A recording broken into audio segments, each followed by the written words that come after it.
புதுக்கோட்டை தமிழ்ச்சங்கத்தினுடைய தலைவர் திருமிகு தங்கமூர்த்தி அவர்களை நினைவுரை வழங்க வருமாறு கேட்டுக்கொள்கின்றேன்.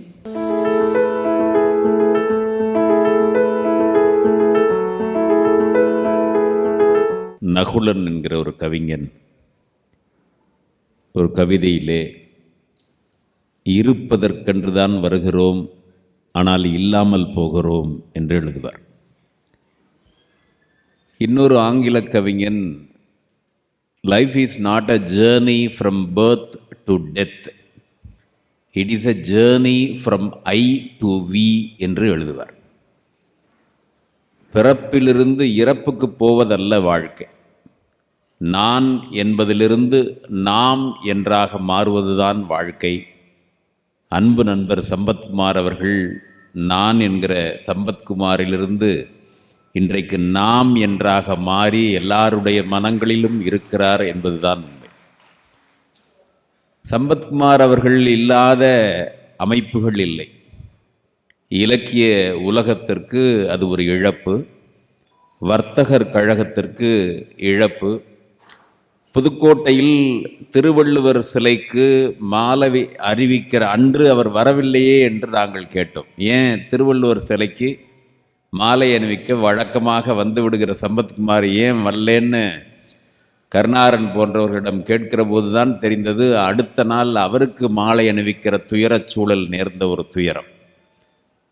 வள்ளுவன் தான் சொல்லுவான், வையத்துள் வாழ்வாங்க வாழ்பவன் வானுரையும் தெய்வத்துள் வைக்கப்படும் என்று. அப்படி தெய்வத்துள் வைக்கப்பட்டிருக்கிற சம்பத்குமார் அவர்கள் இலக்கியத்திலே அவர் அளவுக்கு ஆழமாக படித்தவர்களை நான் பார்த்தறியேன். அவர் எதுவும் எழுதியதில்லை. அவர் எழுதியிருந்தால் ஒரு 50 புத்தகங்களுக்கு எழுதியிருக்கக்கூடும். அப்படி எழுதுகிற 50 புத்தகங்களும் இதுவரை வெளிவராத கோணத்தில் எழுதியதாக அது இருக்கும்.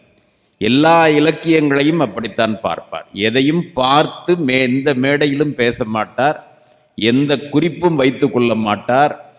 அவர் மேடையிலே பேசுகிற போது யாரும் குறுக்கே பேசக்கூடாது, இப்படி பக்கத்திலே வரக்கூடாது.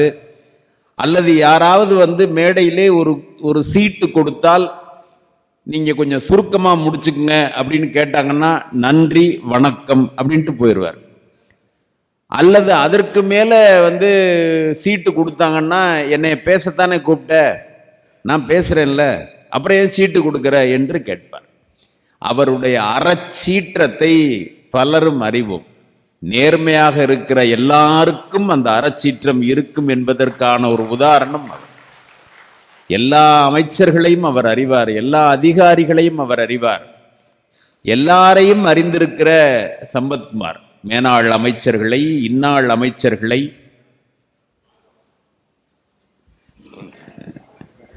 தினமணி ஆசிரியர் அவர்களுக்கு வணக்கம்.